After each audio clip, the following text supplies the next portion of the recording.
वालेकुम स्टूडेंट्स, कैसे हैं आप सब। उम्मीद है आप सब खैरियत से होंगे। This is Mahvi Mukhtar and in this lecture we are going to share some knowledge about heat and thermodynamics. ये बुक है हीट एंड थर्मोडायनामिक्स की, जिसे आप फॉलो कर सकते हैं। ये आपको यूनिवर्सिटी बुक शॉप पे भी अवेलेबल है और वैसे भी आपको एक नंबर दिया गया, मैंने व्हाट्सएप ग्रुप में शेयर किया था, आप वहाँ से भी ऑर्डर कर सकते हैं। वैसे ये यूनिवर्सिटी कैंटीन पर भी अवेलेबल है, ठीक है। तो हम आज बेसिक देख रहे हैं, कॉन्सेप्ट देख रहे हैं। हीट एंड थर्मोडायनामिक्स के बेसिक कॉन्सेप्ट्स क्या हैं। तो सबसे पहले हमारे पास हम देखते हैं थर्मोडायनामिक्स हमारे पास क्या है, व्हाट इज़ थर्मोडायनामिक्स, ठीक है। थर्मोडायनामिक्स अगर हम इसकी कंपोजिशन देखें जनरली, तो हमारे पास ये दो वर्ड से मिलकर बना है, एक थर्मो और दूसरा हमारे पास क्या है, डायनामिक्स, ठीक है। थर्मोस का मीनिंग क्या होता है, कि हम जस्ट थर्मोस का मीनिंग देखें, थर्मोस का मीनिंग है हीट। और डायनामिक्स का मीनिंग क्या है, डायनामिक्स का मीनिंग है ट्रांसफ़र, या हम कह लें एक्सचेंज और मोशन, या हम कह सकते हैं ट्रांसफ़र, ठीक है। तो ये थर्मोस का मीनिंग है हीट और डायनामिक्स का मीनिंग है एक्सचेंज। अब अगर हम इसे कंबाइन करें तो इट्स मीन थर्मोडायनामिक्स क्या है, वो एक्सचेंज ऑफ हीट से डील करती है। और अब एक्सचेंज ऑफ हीट से क्या मुराद है, या हम कह लें ट्रांसफ़र ऑफ हीट से क्या मुराद है, मतलब from one place to other place, from हम कह सकते हैं कि ऐसा सिस्टम, ऐसी फिज़िक्स की ऐसी ब्रांच जो ट्रांसफ़र ऑफ हीट से डील करती है, उसे हम कहते हैं, वो हमारे पास क्या है, थर्मोडायनामिक्स। अब ट्रांसफ़र ऑफ हीट से क्या मुराद है, हम हीट को ट्रांसफ़र करते हैं फ्रॉम हीट एनर्जी तो हम ट्रांसफ़र कर रहे हैं to mechanical energy,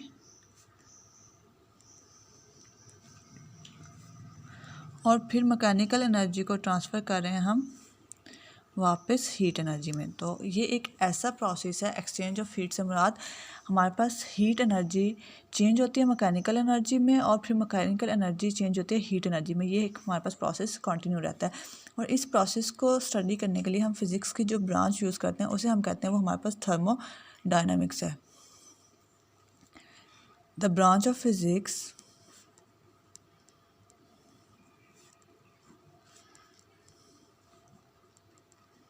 which deals with the exchange of heat energy, exchange भी कह सकते हैं हम, कन्वर्जन भी कह सकते हैं, exchange of heat energy to mechanical energy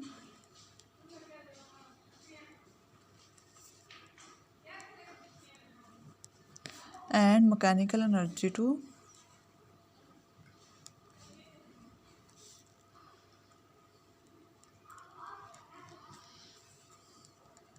heat energy, ठीक है। इस ब्रांच को हम कहते हैं थर्मोडायनामिक्स। अब हमारे पास क्या है, हमने ट्रांसफ़र ऑफ हीट हम बात करें तो बेसिकली ट्रांसफ़र ऑफ हीट किन चीज़ों के दरम्यान में या कहाँ पे हो रहा होता है, इस बेस पे हमने कैटेगराइज किया कि हमारे पास दो ऑप्शन होते हैं। एक हमारे पास होता है सिस्टम और एक हमारे पास होती है सराउंडिंग्स। सबसे पहले हम डिफाइन करते हैं हमारे पास ये क्या है, सिस्टम और सराउंडिंग क्या है। सिस्टम हमारे पास क्या है, सिस्टम कहते हैं एरिया ऑफ ऑब्जर्वेशन,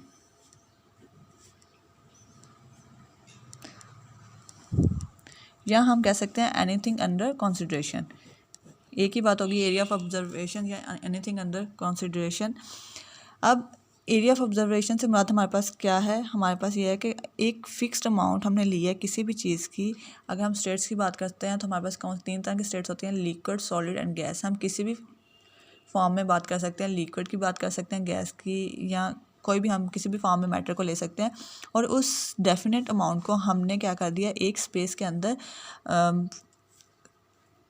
फिक्स कर दिया है, एक स्पेस के अंदर, सरफेस के अंदर हमने उसे बाउंड कर दिया है। अब वो जितनी सरफेस के अंदर हमने उसे बाउंड किया हुआ है, उस सरफेस को हम कहते हैं, वो हमारे पास क्या है, सिस्टम। इसके अगर हम जनरल एग्जांपल लें, हम अक्सर एक्सपेरिमेंट्स में यूज़ करते हैं बेकर्स को।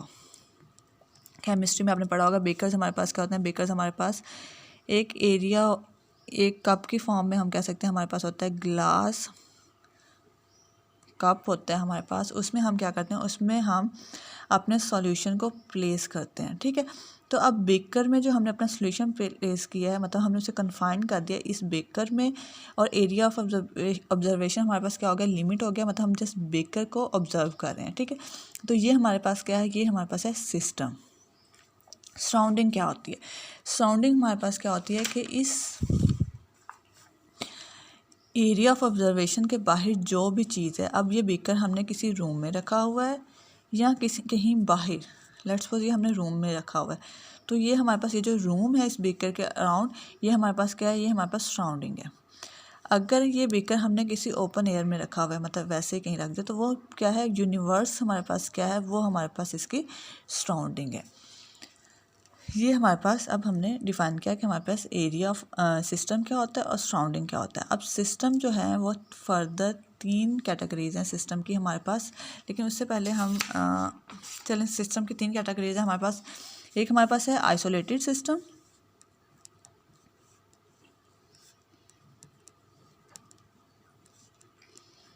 नेक्स्ट हमारे पास है open system and close system. सबसे पहले हम देखते हैं आइसोलेटेड सिस्टम। आइसोलेटेड सिस्टम एक ऐसा सिस्टम होता है जिसमें हमारे पास ना तो मैस ट्रांसफ़र होता है और ना ही एनर्जी। मतलब हम जब बात कर रहे हैं एक्सचेंज ऑफ हीट एनर्जी के, तो वो हमारे पास 2 फॉर्म, मतलब उसमें 2 चीज़ें आती हैं हीट एनर्जी की ट्रांसफॉर्मेशन में। एक तो हमारे पास आता है mass, transfer of mass, and second हमारे पास आता है एनर्जी। तो आइसोलेटेड सिस्टम एक ऐसा सिस्टम होता है जिसमें ना तो मैस ट्रांसफ़र होता है और ना ही एनर्जी ट्रांसफ़र होती है, दोनों ट्रांसफ़र नहीं होते। इस चीज़ का, इस सिस्टम को हम कहते हैं आइसोलेटेड सिस्टम। और इसके अगर हम डेली लाइफ में एग्जांपल लेना चाहें तो इसकी हमारे पास है, तो हमारे पास वो एग्जांपल आती है थर्मस के। अगर हम लेते हैं, उसमें हम कॉफ़ी पुट करते हैं या हम चाय थर्मस की बात करते हैं, उसमें अगर आप देखें तो उसमें हमारे पास बहुत देर तक हम जिस कंडीशन में प्लेस करेंगे, अगर मतलब हम गर्म चाय उसमें डालते हैं तो वो बहुत टाइम तक अपना टेम्परेचर क्या है, सस्टेन रखती है। तो उस केस में हमारे पास चाय भी उसके अंदर है और एनर्जी जो हम उसकी हीट है वो भी ट्रांसफ़र नहीं हो रही। तो इसको हम कहते हैं, ये एक हमारे पास कॉमन एग्जांपल है। हॉट कॉफ़ी और T kept in well insulated thermos flask. Hot coffee or tea placed in well insulated thermos flask, ठीक है। तो ये हमारे पास आइसोलेटेड सिस्टम की एग्जांपल आ गई। और एक जनरल एग्जांपल अगर हम देखना चाहें तो वो हमारे पास क्या है, यूनिवर्स। यूनिवर्स में से भी हमारे पास कुछ भी ट्रांसफ़र नहीं हो रहा। तो ये हमारे पास इसकी सेकंड एग्जांपल है। नेक्स्ट हमारे पास है ओपन सिस्टम। ओपन सिस्टम कौन सा होता है, नेम से रिप्रेजेंट हो रहा है कि ओपन सिस्टम क्या होगा। ओपन सिस्टम हमारे पास ऐसा सिस्टम है जिसमें हमारे पास मैस भी ट्रांसफ़र होगा और एनर्जी भी ट्रांसफ़र होगी। इस ऐसे सिस्टम को हम कहते हैं, ये हमारे पास ओपन सिस्टम है। मतलब ऐसा सिस्टम जिसमें से एनर्जी और मैस दोनों उस सिस्टम से बाहर जा सकते हों या जा रहे हों, ऐसे सिस्टम को हम कहते हैं ओपन सिस्टम, ठीक है। The system in which transfer of mass as well as energy can take place across its boundary, ठीक है। उसे हम कहते हैं कि ये हमारे पास ओपन सिस्टम है। ओपन सिस्टम की हम एग्जांपल लें तो हमारे पास क्या है, इसकी एग्जांपल हमारे पास है पिस्टन सिलेंडर।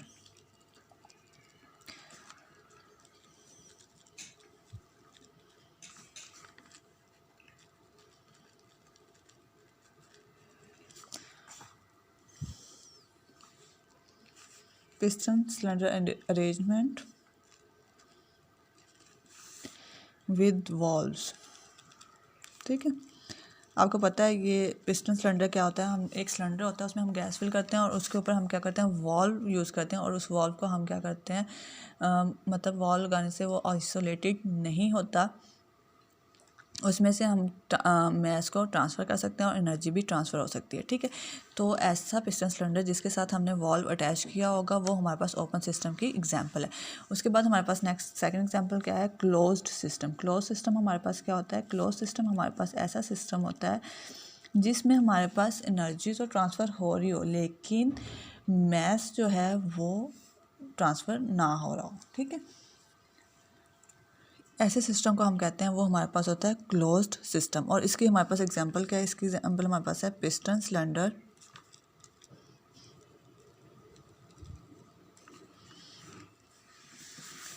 अरेंजमेंट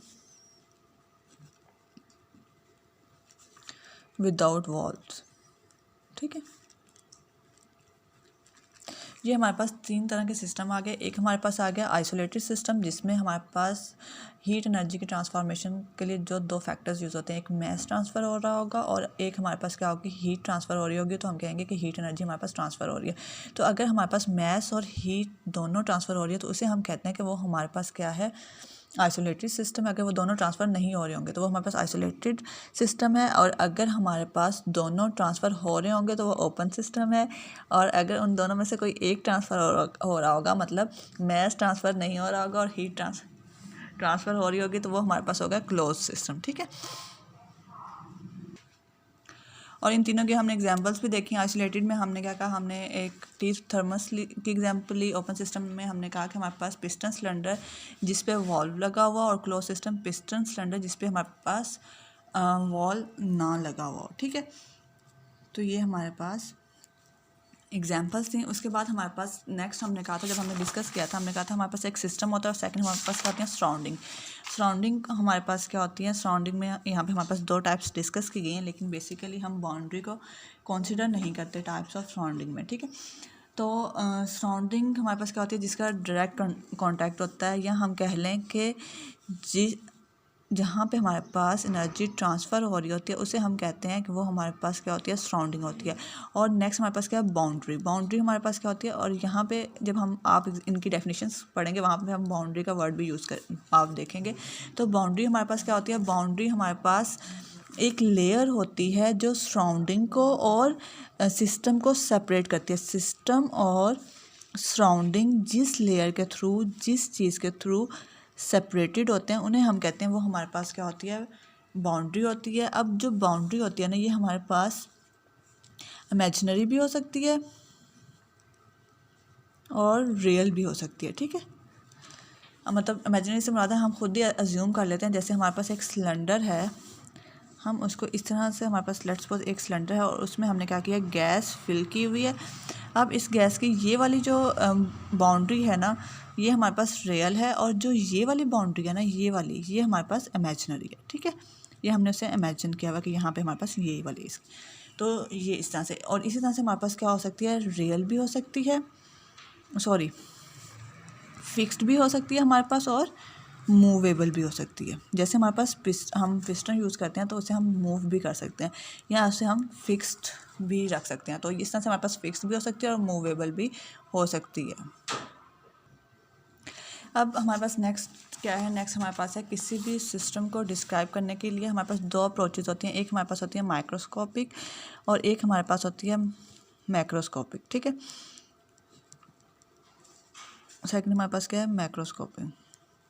अब हम सपोज करते हैं हमने एक सिलेंडर में एक गैस इंक्लोज की हुई है, और उस गैस के जो मॉलिक्यूल्स हैं वो हमारे पास हैं 3 क्रॉस ट्रांसफर 22 मॉलिक्यूल्स हैं उस गैस के। ठीक है, तो अगर तो हम उस गैस का एक जनरल व्यू लेते हैं तो वो हमारे पास क्या आ जाएगा, वो हमारे पास, या एवरेज हम उसको लेते हैं तो वो हमारे पास माइक्रोस्कोपिक अप्रोच आ जाएगी। और अगर हम हर मॉलिक्यूल को सेपरेटली स्टडी करते हैं तो वो हमारे पास क्या आ जाएगी, माइक्रोस्कोपिक। ठीक है, अब अगर हम माइक्रोस्कोपिक की मतलब जो जर्नल करते हैं, या हम कहते हैं कि हम लार्ज पार्टिकल्स को डिस्कस करते हैं जिस अप्रोच में, उसमें हमारे पास एग्जांपल देखें तो हमारे पास आ जाती है क्लासिकल की एग्जांपल आ जाती है, क्लासिकल थर्मोडायनामिक्स। ठीक है, ये हमारे पास आ जाती है माइक्रोस्कोपिक में। आपकी बुक में ये ऑपोजिट कर दिया हुआ है, मैक्रो को माइक्रो और माइक्रो को मैक्रो, इसको आप चेक कर लीजिएगा। उसके बाद हमारे पास जो माइक्रोस्कोपिक है, इसमें हम क्या करते हैं कि इसमें हम हर क्वांटिटी को, मतलब जितने भी हमारे पास मॉलिक्यूल्स हैं या जो भी है, हम उनकी प्रॉपर्टीज़ को नहीं बल्कि उनकी मूवमेंट को हम डिस्कस करते हैं, हर क्वांटिटी को अकाउंट करते हैं, और उसके बाद हम एक जनरल परसेप्शन वो करते हैं। ठीक है, तो इससे ये हमारे पास क्या है, ये हमारे पास मॉलिक्यूलर लेवल पे होती है, और इसमें हमारे पास जो ब्रांच आती है वो हमारे पास आती है स्टैटिस्टिकल थर्मोडायनामिक्स। ठीक है, अब हमारे पास, हम किसी भी सिस्टम को माइक्रोस्कोपिक अप्रोच और माइक्रोस्कोपिक अप्रोच दोनों के थ्रू डिस्कस कर सकते हैं, लेकिन इन दोनों को आपस में रिलेटेबल होना चाहिए, मतलब स्टैटिस्टिकल अप्रोच को भी और क्लासिकल मतलब माइक्रोस्कोपिक और मैक्रोस्कोपिक दोनों लेवल पे को आपस में रिलेटेबल होना चाहिए, क्योंकि ये एक ही सिस्टम को डिस्क्राइब करने के दो डिफरेंट वेज हैं। इसमें जब हमारे पास है, जैसे अगर हम प्रेशर ऑफ गैस को कैलकुलेट करते हैं मैक्रोस्कोपिक लेवल पे, तो उसमें हमारे पास क्या जाता है, हम मोनोमीटर को यूज़ करते हुए गैस को मेजर कर सकते हैं। और अगर हम माइक्रोस्कोपिक करना चाहें तो प्रेशर को हम क्या कहते हैं, pressure is related to average rate of momentum के थ्रू हम उसे एक्सप्लेन करते हैं। ठीक है, तो ये हमारे पास दो अप्रोचेज़ हैं जिनके थ्रू हम डिस्कस कर सकते हैं। उसके बाद नेक्स्ट हमारे पास है वेरिएबल्स हैं, extensive variables and intensive variables. Extensive variables क्या होते हैं और इंटेंसिव, ये जस्ट बेसिक्स डेफिनेशंस हैं, कोई टॉपिक्स नहीं है ज़्यादा। एक्सटेंसिव वेरिएबल्स क्या होते हैं, ऐसा वेरिएबल जो डिपेंड करता है मैस या साइज, सिस्टम के मैस और साइज़ पे डिपेंड करता है। मतलब अगर आप सिस्टम के साइज़ या मैस को चेंज कर रहे हैं और उसके चेंज होने से वेरिएबल भी चेंज हो रहा है, तो उसे हम कहते हैं, वो हमारे पास क्या होता है, extensive variable depend upon the mass और साइज़ ऑफ सिस्टम। ठीक है, इसकी एग्जांपल हमारे पास क्या आ जाती है, वॉल्यूम आ जाता है, मैस आ जाता है किसी भी सिस्टम का, मतलब जो उसमें हमने मैटर लिया हुआ है उसका, डेंसिटी आ जाती है, टेम्परेचर आ इंटरनल एनर्जी आ जाती है और इंट्रोपी आ जाती है। ठीक है, उसके बाद हमारे पास जो दूसरी टाइप है वो हमारे पास है इंटेंसिव वेरिएबल। उसमें हमारे पास क्या आ जाती है, उसमें हमारे पास आ जाती है डेंसिटी आ जाता है, टेम्परेचर आ जाता है, प्रेशर आ जाता है। ये हमारे पास क्या है, ये इंटेंसिव वेरिएबल्स हैं। और इसके कौन से वेरिएबल्स हैं, ये ऐसे वेरिएबल हैं जो सिस्टम के साइज़ और मैस पे डिपेंड नहीं करते। मतलब अगर आप सिस्टम के साइज़ और मैस को वेरी कर रहे हैं तो इन पे कोई इफेक्ट नहीं रहेगा, ये सेम रहेगा। लेट्स सपोज हम यहाँ पे कुछ फैक्टर्स को कंसिडर करते हैं, कुछ प्रॉपर्टीज़ को एक सिस्टम की। हमारे पास क्या है, ये है मैस, फिर हमारे पास है वॉल्यूम, टेम्परेचर, प्रेशर, और फिर हमारे पास क्या है, डेंसिटी। वॉल्यूम हम ऑलरेडी कंसिडर कर चुके हैं। ठीक है, अब हमने क्या किया, ये हमारे पास एक सिस्टम में ये हमारे पास फैक्टर्स हैं, ये वेरिएबल्स हैं। अब हमने क्या किया, सिस्टम को क्या कर दिया, हाफ कर दिया। सिस्टम को हाफ करने से हमारे पास क्या होगा, मैस भी डिवाइड हो जाएगा, वो भी हाफ हो जाएगा, वॉल्यूम भी हाफ हो जाएगा, डिवाइड हो जाएगा, टेम्परेचर हमारे पास सेम रहेगा, प्रेशर भी हमारे पास सेम रहेगा, और डेंसिटी भी हमारे पास क्या होगी, सेम रहेगी। तो ये दोनों हमारे पास क्या है, ये दोनों हमारे पास एक्सटेंसिव वेरिएबल हैं, और ये हमारे पास तीनों क्या हैं, इंटेंसिव। ठीक है, उम्मीद है आप लोगों को ये कॉन्सेप्ट क्लियर हो गया होगा। ठीक है, तो ये हमने आज हीट एंड थर्मोडायनेमिक्स के कुछ बेसिक कॉन्सेप्ट्स को डिस्कस किया है। नेक्स्ट हम इंशाल्लाह इससे फर्दर कुछ हमारे पास है, जैसे टेम्परेचर, हीट वगैरह, उनको डिस्कस करेंगे। अगर आप लोगों को कोई भी क्वेश्चन हो तो आप पूछ सकते हैं। अल्लाह हाफिज़, फ़ी अमान अल्लाह।